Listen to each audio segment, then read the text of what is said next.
Hi, please come and candle of knowledge. अस्सलामुअलैकुम my dear brother and sister. मेरा नाम है रहीम और आप देख रहे हैं कैंडल ऑफ नॉलेज। मेरे प्यारे भाइयों और बहनों, आज हम सीखने वाले हैं आर्टिकल की पार्ट नंबर 3। तो इसमें आज हम सीखने वाले हैं कि इनडेफिनिट आर्टिकल क्या होते हैं। तो दोस्तों, इससे पहले लेक्चर में हम लोगों ने सीखा था पार्ट नंबर 2 में कि हमारे पास जो डेफिनेट आर्टिकल है वो क्या है। वो हमारे पास दी है। दी का इस्तेमाल हम लोगों ने सीखा कि दी होता क्या है और दी का इस्तेमाल हम किस तरह कर सकते हैं किसी भी सेंटेंस में। तो आज हम जो सीखने वाले हैं वो है indefinite article. So first of all, in the name of Allah, the most beneficent, the most merciful. शुरू करता हूँ अल्लाह के बाबरकत नाम से जो निहायत रहमान एंड रहीम है। तो दोस्तों, टाइप्स ऑफ आर्टिकल की पार्ट नंबर 3 में आज हम जो इनडेफिनिट आर्टिकल सीखने वाले हैं वो हमारे पास होते हैं दो। ठीक है दोस्तों, दो हमारे पास, एक हमारे पास ए होता है और दूसरा हमारे पास एन होता है। तो ये दोनों जो है ये आपकी क्या है, इनडेफिनिट आर्टिकल है। तो डेफिनेशंस क्या कहता है इनडेफिनिट आर्टिकल का? कहते हैं कि it does not point out generally a particular person, place और थिंग। ये आमतौर पर आपको नहीं बताता कि अ पर्टिकुलर पर्सन, प्लेस और थिंग, किसी भी पर्टिकुलर किसी खास शख्स, किसी खास जगह और किसी खास चीज़ के बारे में ये आपको नहीं बताते। ये इनडेफिनिट प्रोनाउन। ठीक है दोस्तों, यहाँ पर इसके डिफिनेशन हम लोगों ने सीखा। अब इसके बाद हम सीख लेते हैं कि ये जो हमारे पास होते हैं ये हमारे पास इसका इस्तेमाल हम किस तरह करेंगे। कहते हैं कि if the next word start with the vowel sound. कहते हैं कि अगर फॉर एग्जांपल कोई नाउन है जो हम पढ़ते हैं तो उससे पहले कोई वर्ड्स है, उससे पहले जो हम उसका जो प्रोनाउंसिएशन करते हैं अगर वो वॉवल की साउंड देती है। दोस्तों, यहाँ पर हम अक्सर कंफ्यूज होते हैं कि जब हम किसी वर्ड्स की जो पहला लफ्ज़ होता है, जो पहला लेटर होता है, उसको हम देखते हैं कि अगर वो वॉवल हो तो उससे पहले हम क्या करते हैं, एन लगाते हैं। तो दोस्तों, ये कंसेप्ट गलत है। हमें जो पहला लेटर है उसको नहीं देखना चाहिए बल्कि उसकी साउंड के ऊपर फोकस करनी चाहिए कि उसका जो प्रोनाउंसिएशन का जो साउंड है पहले लेटर का वो कैसा है। अगर वो साउंड आपके पास वॉवल साउंड आती है तो इसका मतलब ये है कि उसके बाद आप लोगों ने क्या पुट करना है, then we put an before the word, यानी कि वर्ड से पहले, यानी कि नाउन से पहले हमें क्या करना होगा, फिर हमें एन लगाना होगा। जब भी उस लेटर का, उस वर्ड्स का आपके पास जो पहला लेटर होगा वो अगर वॉवल साउंड देता है तो। ठीक है दोस्तों, अब यहाँ पर जो हमारे पास जो दूसरा है वो है एन। ठीक है दोस्तों, यहाँ तक ये आपको समझ में आया होगा।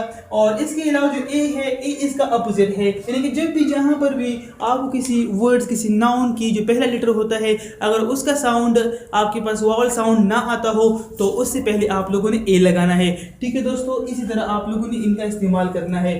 तो अब यहाँ पर जो ए है, ए हमारे पास यहाँ पर मैंने छोटे छोटे से 2-3 सेंटेंस आपके सामने लिखे हैं। पहला है आ बॉय।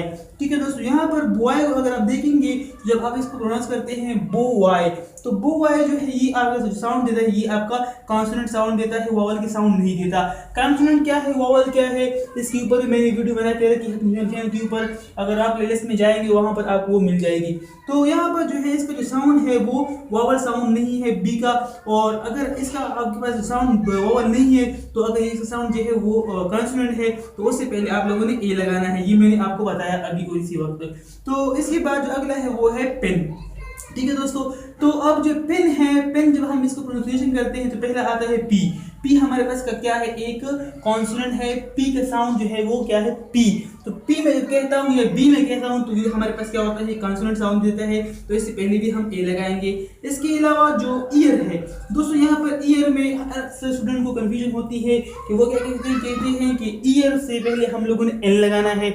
वो क्यों कहते हैं? कहते हैं कि जो ई है, ई के हम ई का जो अक्सर हम प्रोनाउंसिएशन करते हैं हम कहते हैं कि ईयर। ठीक है दोस्तों, हम यहाँ पर कहते हैं ईयर, जिसका जो प्रोनाउंसिएशन होता है वो होता है ईयर। यहाँ पर अगर हम इसकी तरफ एक और वर्ड्स है वो है ईयर। ठीक है दोस्तों, यहाँ पर ये है ईयर, ये जो कान वाला जो होता है जिसको हम कहते हैं कि एयर, ये हमारे पास एयर होता है कान के लिए जो हम इस्तेमाल करते हैं, और ये ईयर होता है। तो ईयर के से पहले हम लोगों ने ए लगाना है, और ईयर जो हमारे पास है, जो कान के लिए जो वर्ड्स इस्तेमाल होता है वो आपके क्या है, वो उससे पहले आप लोगों ने एन लगाना है। इसमें अक्सर स्टूडेंट कंफ्यूज होते हैं। यहाँ पर इसका प्रोनाउंसिएशन एक बार फिर आप लोग देखिए, यहाँ पर ये क्या है, ईयर है। ठीक है दोस्तों, ये क्या है, ये एयर है। ठीक है दोस्तों, इसमें फर्क है। अब इसके बाद जो एन है, एन का इस्तेमाल किस तरह कहते हैं कि एन आवर। दोस्तों यहाँ पर इसको आप कभी भी हावर प्रोनाउंस ना कीजिए। जब आप इसको प्रोनाउंस करेंगे हावर, तो हावर एच आपके पास कॉन्सोनेंट है, उससे पहले फिर आप लगाएंगे ए। ठीक है दोस्तों, लेकिन इसका प्रोनाउंसिएशन, करेक्ट प्रोनाउंसिएशन है वो यहाँ पर आप क्या करेंगे, जो एच है इसको आप साइलेंट करेंगे, और जो ओ यू आर है इसका प्रोनाउंसिएशन जब आप करेंगे तो वो आपके पास क्या होगा, आवर होगा। तो आवर से पहले आप लोगों ने एन लगाना है। ठीक है दोस्तों, इसलिए यहाँ पर जो आवर होता है, जो घंटे के लिए जो वर्ड इस्तेमाल होता है कि 1 घंटा, 1 हावर, 2 हावर, 2 घंटे, 3 घंटे, तो उससे पहले जो एच है वो आप लोगों ने साइलेंट करना है, और उससे पहले जो उसके बाद जो वर्ड्स है वो आपने क्या कैसे पढ़ना है, आवर। तो आवर से पहले आप लोग लगाएंगे एन। ठीक है दोस्तों, इसके बाद जो अगला है वो है MNA, यानी कि मेंबर ऑफ नेशनल असेंबली। ठीक है दोस्तों, ये वर्ड आप लोगों ने बहुत बार सुना होगा, अक्सर इलेक्शन में इस वर्ड का इस्तेमाल किया जाता है। तो इससे पहले भी आप लोगों ने एन लगाना है।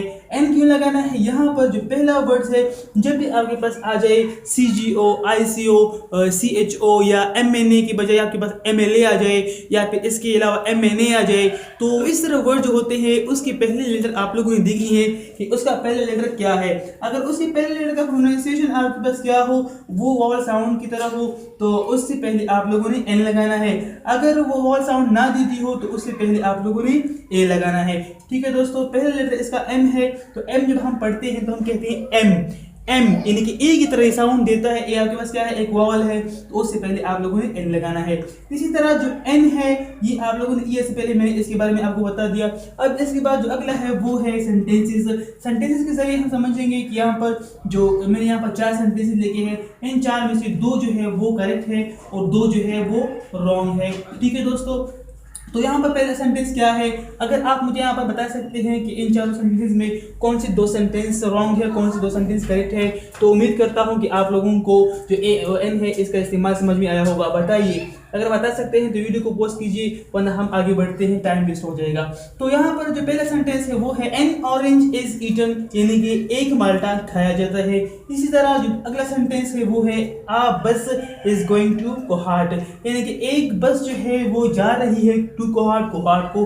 ठीक है दोस्तों, इसी तरह जो अगला है वो है एन कार, यानी कि एक गाड़ी। यहाँ पर दोस्तों यहाँ पर ऑरेंज है, ऑरेंज यहाँ पर जो है यानी कि ऑरेंज, यहाँ पर क्या है, एक कॉन्सोनेंट की बजाय यहाँ पर क्या है, एक वॉवल साउंड देता है, तो इससे पहले आप लोगों ने एन लगाया। ये सेंटेंस क्या है, ये करेक्ट है। इसी तरह जो बस है, बस यहाँ पर क्या है, बी आया है, तो बी यहाँ पर मैंने आपको बताया था कि बी आपके पास क्या है, कॉन्सोनेंट है, उससे पहले आप लोगों ने ए लगाना है, तो यहाँ पर ये सेंटेंस भी करेक्ट है। इसके अलावा जो अगला सेंटेंस है वो है an car was coming here, यानी कि एक गाड़ी आ रही थी। ठीक है दोस्तों, तो यहाँ पर कार जो है, कार का पहले जो सी है, सी आपके पास कॉन्सोनेंट साउंड देता है, यानी कि आप जो पढ़ते हैं तो कार पढ़ते हैं, कार कार। ठीक है दोस्तों, तो यहाँ पर भी आप लोगों ने क्या लगाना है, ए लगाना है। यहाँ पर जो एन है ये करेक्ट नहीं, ये क्या है, ये रॉन्ग है। ठीक है दोस्तों, तो इसके बाद जो अगला सेंटेंस है वो है आई हैव एन मार्कर, यानी कि मेरे पास एक मार्कर है। तो यहाँ पर क्या है, मार्कर एम, यहाँ पर जो मार्कर आया है, तो मार्कर जब हम पढ़ते हैं तो यहाँ पर मैंने एम के हवाले से आपको बताया कि जब आप पढ़ते हैं कि एम मार्कर, एम या मार्कर, दोनों का प्रोनाउंसिएशन क्या होता है, वो आपके पास क्या है, एक कॉन्सोनेंट साउंड देता है। तो कॉन्सोनेंट साउंड जब इसका है तो इससे पहले आप लोगों को क्या लगाना है, मैंने आपको बताया था कि फिर आप लगाएंगे ए। ठीक है दोस्तों, यहाँ पर एम जो है ये भी करेक्ट नहीं, रॉन्ग है। तो दोस्तों उम्मीद करता हूँ कि आज की इस वीडियो लेक्चर में हम लोगों ने सीखा कि इनडेफिनिट प्रोनाउन क्या होते हैं और इसका इस्तेमाल हम लोगों को किस तरह करना है। तो मिलेंगे इंशाल्लाह अगली वीडियो में, तब तक के लिए अपना और अपने वालिदैन का ख्याल रखिए, हमें दुआ में याद रखिए। खुदा हाफिज़।